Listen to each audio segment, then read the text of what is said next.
Hi, I'm Paul Swick, and I'm Associate Professor of Economics at Mount Olive College in North Carolina. And today I'd like to talk to you about the foundational difference between Austrian economics and the mainstream.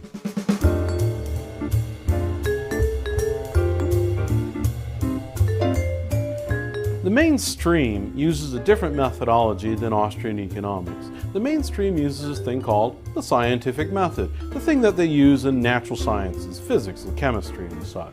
And the scientific method is great when we're trying to come up with things like artificial hearts or cell phones. But Austrian economics recognizes that there's severe limitations to this approach in the social sciences.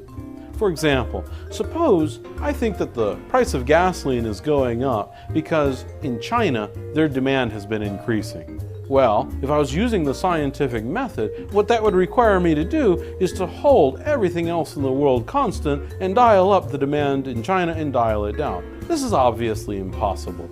So how do Austrians then conduct science? Well, what we do is we start with an axiom. It's something that's true. It's always true and can't be falsified. It's called the human action axiom. It says that people behave purposefully. And when people behave purposefully, then there's economics. Now we add to this the idea of scarcity.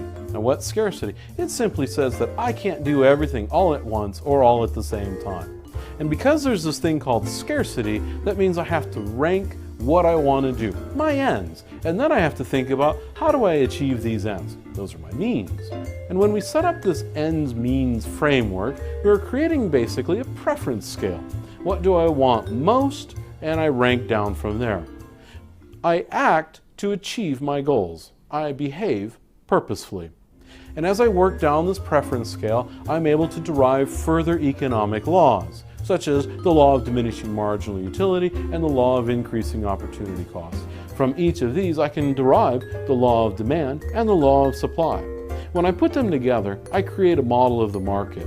The model of the market is not something that we can actually measure, but it's a tool that we use to better understand the world. It's a thought experiment. And then we take what we know of how the world works and we apply that to our observations of the world in order to get a better understanding of how the world fits together. And that's really the goal of all economics.